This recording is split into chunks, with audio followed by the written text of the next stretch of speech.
if you look at one star in the sky, it's not there right now.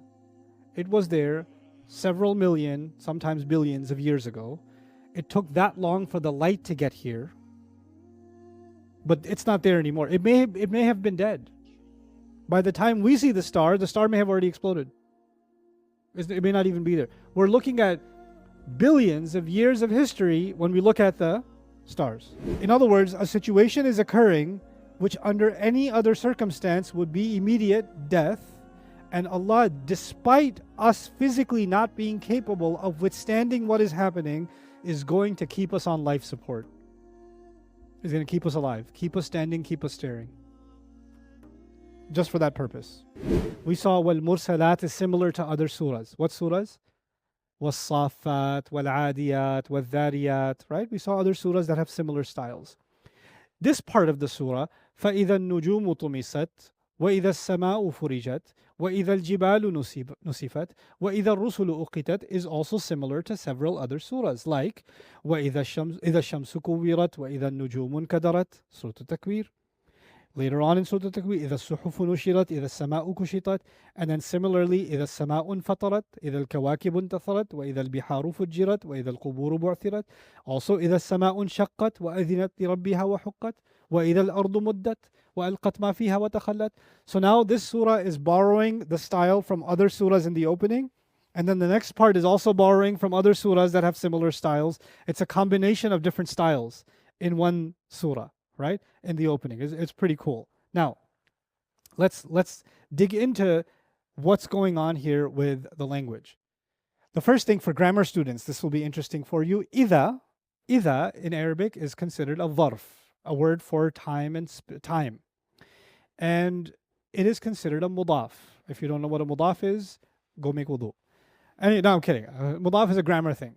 Anyway, ida is a mudaf and it expects a fi'l. It expects a verb immediately after it. So like إِذَا جَاءَ نَصْرُ اللَّهِ وَالْفَتْحِ إِذَا زُلْزِلَتِ الْأَرْضُ زِلْزَالَهَا. Okay, so you have إِذَا, and then after إِذَا you expect a verb, a fi'l. But if you look at the surah and these ayat, you don't see a fi'l. You don't see فَإِذَا طُمِسَتِ النُّجُومُ. What do you see? إِذَا النُّجُومُ طُمِسَت. So this breaks the expectation of the Arab ear, because the Arab ear wants to hear after إِذَا a verb, but now it's hearing a noun. Now here's the problem. The problem is there is a verb. Where's the verb? After. But if it's after, the challenge in Arabic is, if you mention an-nujum first, then an-nujum cannot be the fa'il of tumisat. Because the fa'il has to come afterwards. It cannot come before. So if you say, well, إِذَا is playing a role with tumisat, you cannot use tumisat because nujum is before it. Because then you say, what's the fa'il of tumisat? It's nujum, but it's not nujum because nujum is before. And the way the Arabs understood this, please take my mouse somewhere I can't hear him. Because then I want to stop lecturing and go play with him. Okay, so the way the Arab mind understood this is, what you're saying is, listen carefully, إِذَا طُمِسَتِ النُّجُومُ طُمِسَت. إِذَا طُمِسَت النُّجُومُ طُمِسَت. When the stars are smudged, I tell you. 2 times. وَإِذَا السَّمَاءُ فُرِجَتْ. When the sky is torn open. Automatically the Arab ear back in the day would understand this was said twice. This wasn't said once. It's said, there's an echo. That and that again. Twice. So إِذَا طُمِسَتِ النُّجُومُ طُمِسَت is the i'rab actually of this. There's a fi'il mahdhuf and that's طُمِسَت. And then it's being repeated. The second one is not compensated for by the first one. Okay? So now I won't go too deep into the word najm. It's just simply we can use the meaning of the word stars here. But we should look into طُمِسَت. طَمَسْتُ الْأَثَرْ وَالطَّرِيقِ. When you walk, if you walk on a place that's not like concrete, right? And there's grass. And you keep walking on it, it becomes a path, right? But imagine people stopped using it for a while. What happens to the grass? It comes back. And now you can't tell where the path was, right? when it loses its original markings and you can't tell where it was anymore, or the dirt came and sand came and covered it up and all that stuff, then that place has experienced tamas. This is why tamasa is used for darasa. Darasa also to smudge or to wipe clean. Wamha atharahu. So to remove the effect of something. طمس النجم والقمر ذهب ضوءه. نجم والقمر, when the moon and the star and the moon are experiencing tamas, when their light is getting smudged. You know, when you look at something, look at the stars through a dirty glass or something, and your view gets smudged, or if your windshield isn't clean and you're looking at the traffic light and it looks smudged, this is your view is matmus. So al-matmus al-a'ma alladhi la yabinu harfu jafni aynihi fala yura shufra aynayhi. When a person goes blind and you can't see their pupils, it's all white. Their eye got smudged. They're called matmus. إذا النجوم طمست, when the stars start losing their light, the stars start getting smudged. It's as if the stars are getting erased. I can't help myself. I'll tell you this now. I was going to tell you later, but I'm going to tell you now. When we look at the stars, we're looking at something that was there millions, sometimes billions of years ago. The stars you see in the sky, if you look at one star in the sky, it's not there right now. It was there several million, sometimes billions of years ago. It took that long for the light to get here, but it's not there anymore. It may have been dead. By the time we see the star may have already exploded. It may not even be there. We're looking at billions of years of history when we look at the stars. Now, that's where the star was. Its place was. Allah didn't say, I swear by the stars. He said in another surah, فَلَا أُقْسِمُ بِمَوَاقِعِ النُّجُومِ, as if to say, where the stars fell. Meaning you're seeing where they were, not where they are. Right? Now, Allah describes Judgment Day, the stars will be smudged. How far is the star from us? How long does the light take to get here? Millions of years. So if I'm using modern day physics, and I say that star gets smudged today, how long before I will find out? It's going to take a few billion years before I find out that star got smudged. But Judgment Day will come, and the stars will be what? Smudged. Now let's visualize this.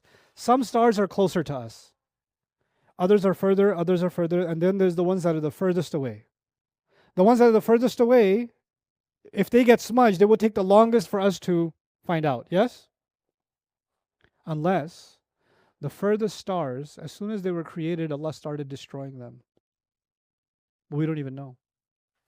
The furthest row of stars, the furthest saf, started getting destroyed. And then the next saf started getting destroyed. And the next saf started getting destroyed. And the next saf, and the next saf, and the next saf, and the next. And every row of stars, as we get closer and closer to what? Earth, us, has already been destroyed. The bombs are already falling. The galaxies are already exploding. The black holes are already being created. We're chilling. Like, that's a nice day. That's nice. And the dominoes are falling, getting closer and closer and closer until Judgment Day comes and we see the closest stars to us also, and the furthest stars also, all smudged. All of it comes together. You remember I was telling you there's bandits and raiders coming and you're just chilling? Angels are coming and you're just chilling? The winds are coming and you don't have no idea? It may be that the universe, the destruction of the universe in preparation for Judgment Day has already begun, but the destruction is a bit far from us right now, so we don't realize it. But the process has already started, and it's well on its way, and it's making immediate progression continuously until the time where we, with our weak eyes, get to see it. إِذَا النُّجُومُ طُمِسَتْ. Now here's the part that physics doesn't work with. So we don't exactly know how this is going to play out. But if the sun, because there's all these nuclear explosions happening on the surface of the sun and inside the sun, if the sun had too big of an explosion, so big that it moved it a little bit, 1 inch over, we'd all be dead. There's no life left. But it's not just the sun. All the galaxies of the universe, all the stars, including the sun, are about to be smudged. Theoretically, what should happen to all of us? We should immediately be dead. But Allah is keeping all of us alive to watch. This is like, in other words, a situation is occurring which under any other circumstance would be immediate death. And Allah, despite us physically not being capable of withstanding what is happening, is going to keep us on life support. He's going to keep us alive, keep us standing, keep us staring. Just for that purpose. Is breaking the laws of biology for that we have been functioning on all this time as soon as Judgment Day begins. إِذَا النُّجُومُ طُمِسَتْ. When the stars, and kind of the domino effect of the stars being destroyed is also in the repetition of the verb, isn't it? And then when these stars, now we know a little bit more about the universe and the destruction of stars and how they create almost like a vacuum. And, when a supernova happens, right? And they start kind of tearing through the fabric of time and space. Perhaps when we look at our sky and we see the sky tearing, like holes are forming in the sky, rips are forming in the sky. Rips are called farj. فَإِذَا السَّمَاءُ فُرِجَتْ. There's maybe a connection to إِذَا النُّجُومُ طُمِسَتْ إِذَا السَّمَاءُ فُرِجَتْ. Because sama for us is the closest thing to us. But nujum are actually much further away, right? And so from our visual perspective, it'll feel like if the sky felt like a sheet that has no cracks. هَلْ تَرَى مِنْ فُطُورٍ. On that day, it'll feel like the sheet is ripped. There's like these burnt holes in it, and something's happening in the sky that we've never seen before. There's something about the word fa also. Ibn Ashur mentions, بُيِّنَ لَهُمْ مَا يَحْصُلُ قَبْلَهُ وَزِيَادَةً فِي تَهْوِيلِهِ عَلَيْهِمْ. It's as if the word fa almost brings it immediately, like as if it's about to happen just now. Don't act like it's going to happen sometime way in the future. Think of it as if it is happening right in this moment. The repetition of إِذَا. إِذَا النُّجُومُ طُمِسَتْ وَالسَّمَاءُ فُرِجَتْ وَالْجِبَالُ نُسِفَتْ. Nope. فَإِذَا النُّجُومُ طُمِسَتْ وَإِذَا السَّمَاءُ وَإِذَا الْجِبَالُ وَإِذَا الرُّسُلُ. إِذَا, as if to say each one of them deserves its own attention. Every one of those is a major event. Every one of them is its own story. The word farj is used when you have a crack in the door or when you have a gap in the prayer. Farj salah is actually when there's, some people, they like their social distancing even after COVID in salah. Some people are too close. You notice that? Some people are just too close. And sometimes I'm praying, I can't even stand straight. The guy he keeps leaning in. I'm like the Leaning Tower of Pisa making salah. Like, and some people are like way out there. That's a farj in the salah. Farjul wad, the opening in a valley. Farjul jabal, meaning a cave, an opening. So the word furijat means tears and openings. And this is the word that's being used to describe the sky. The sky we think of as an open vacuum, but when physics no longer works the way that we are used to seeing it work, we're going to see something in the sky we've never seen before. And these tears, there's a difference between fath and farj. So in this surah you see, إِذَا السَّمَاءُ فُرِجَتْ. In the next surah you're going to see, وَفُتِحَتِ السَّمَاء, right? فَكَانَتْ أَبْوَابًا, as if they're doors. There's a difference. Farjul bab is when you break through the door. You ever seen because you guys don't watch movies, so they have SWAT teams, they have that baton, that metal thing, and they come and they ram the door, right? They're doing farj of the door when they break the lock. They're breaking through. That's farj. But if you open the door, that's what? Fath. So furijat is-sama, or if the sama furijat is more violent. And futihat is-sama is more formal. I would argue, Allahu A'lam, the first phase is in this surah. The explosions, the tearing of the sky. That's in this surah. In the next surah, there's order. After the bombs and the destruction of the stars and all the chaos and all that stuff, what's going to happen? Angels are going to come down. The heavenly order is descending. And they will now open the skies like doors are being opened to let the conquering army enter the city. right? So, وَالْمَلَكُ عَلَى أَرْجَائِهَا, for example, in the Quran, that the throne of the king is being brought for judgment, and the angel يَحْمِلُ عَرْشَ رَبِّكَ فَوْقَهُمْ يَوْمَئِذٍ ثَمَانِيَةٌ, right? The 8 angels or 8 legions of angels or 8 battalions of angels are carrying this throne down for judgment to begin, and by that time order has been brought. So there's episodes on Judgment Day. There's an episode of chaos that's being described in this surah. Then there's the episode of order that's being described in the next surah. Anyway, so that's a little bit about Farj and Fath that I think is worthy of notice. Yeah, I already talked about that. Okay. وَإِذَا الْجِبَالُ نُسِفَتْ. And the same thing. إِذَا نُسِفَتِ الْجِبَالُ نُسِفَتْ. It's the same reading. When mountains, they're going to experience nasf. So what's nasf? Nasf is, burnt rock that gets these little tiny holes in it and these kind of pockets in it that you might find near, volcanic ash or sometimes near some beaches and things like that. They're called nisfa. Okay? And naqatun nasuf tansifu turab fi adwiha, when a camel rips out the soil by the way that it's putting its feet down, that's called a naqa, that's nasuf, meaning a camel that's nasuf. Nasafat al-rih al-turab an wajh al-ard, when the wind blows it's almost like the wind was digging the soil. Because the way the wind was moving, it was plucking the soil up. It's doing nasf. It's ripping something out. In Texas, in our Bayina campus, there was on the rooftop. I wanted to build some kind of a cover. So because it's so hot in Texas, if you ever want to do something on the rooftop, then you can't. So I wanted to put something up there, and the structural engineer said you can't do it. I was like, it's the 4th floor. You could do it. What's the problem? Because you don't understand the winds in Texas. It doesn't matter how hard we bolt it down, nail it, concrete it. It's gonna rip right through. The winds get underneath it and just pick it up. Even if it's a concrete structure, a wooden structure, a metal structure, it's going to tear right through it, right? So that's what the nasfur riyah means. It's qala', actually, it's pulling something out. So nasaf al-ba'ir al-kala iqtala'ahu bi aslihi, when animals eat grass and they don't bite it off, they bite it enough to pull it out of the ground. That's actually when the animals are doing nasf.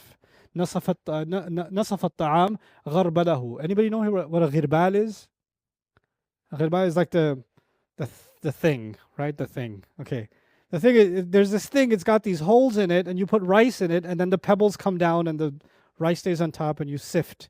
It's a sifter, right? That's called a ghirbal. What do you guys call it? A siever? Sieve, yeah, one of those things. The thing. I call it the thing. Okay. So because it's pulling things out, the impurities out, that's actually why it's called a minsafa. That term is minsafa. Okay. So a nisfa, these are all the examples I already gave you. So the word nusifat al-jibalu nusifat actually means that the mountains are going to be plucked out. Like something is so strong that it's even pulling the mountains out. This takes us back to the imagery of the winds. When winds are strong enough, they can pull trees out of the ground. Right? So that's a phenomenon we're familiar with. And when winds are strong enough, they can blow homes away, pull them out of the ground and lift them away. Right? Judgment Day is coming. Something is going to happen that's even so much stronger than the winds that even mountains are going to get plucked out. And then the mountains are going to start moving. Suyiratil jibal. They're going to start moving around like they're nothing, like they're rolling around. Fakanat saraba, as if they're a mirage. Like, why are they moving? Well, for the mountains to move in the next surah, وَسُيِّرَتِ الْجِبَالُ فَكَانَتْ saraba, in the next surah, for mountains to move, they can't be settled. So this surah tells you they're taken out, they're uprooted, and the next surah tells you they're moving. So you see how there's a continuity between the two, right? By the way, in the Quran, another place in the Quran, يَسْأَلُونَكَ عَنِ الْجِبَالِ فَقُلْ يَنْسِفُهَا رَبِّي نَسْفًا. Allah will make them move. Then, after He makes them move, دُكَّتِ الْأَرْضُ دَكًّا دَكًّا. They're going to be uprooted, then beat down, then crushed. So, there's multiple events happening on Judgment Day, and we're just getting to the beginning of it. The question is, why are these ayat in the passive form so far? Meaning, Allah says, when the stars are smudged. Allah didn't say who smudges them. When the skies are ripped, not who rips them. When the mountains are plucked, not who plucks them. It's as if Allah is continuing the mystery that started. Because the threat that was given, إِنَّمَا تُوعَدُونَ لَوَاقِعٌ, the threat that was given, you need to know who's the one threatening me. Allah didn't mention the doer. You're being threatened. By who? And then that by who continues, the stars are being smudged. By who? The earth is being, the sky is being ripped open. By who? The mountains are being plucked. By who? He won't say it. He won't mention it. There could be a couple of rhetorical reasons. One reason is Allah is keeping the mystery alive because He wants you to arrive at that conclusion yourself. Who could do such a thing? Who would do something like that? And the answer gets, by the time you reach these things, the only answer to that who left is Allah. Who's going to rip mountains open? Who's going to tear the skies open? Who's going to do that? Hey guys, you just watched a small clip of me explaining the Quran in depth as part of the Deeper Look series. Studying the Quran in depth can seem like a really intimidating thing that's only meant for scholars. Our job at Bayyinah is to make deeper study of the Quran accessible and easy for all of you. So take us up on that challenge. Join us for this study, the Deeper Look of the Quran, for this surah and many other surahs on bayyinatv.com under the Deeper Look section.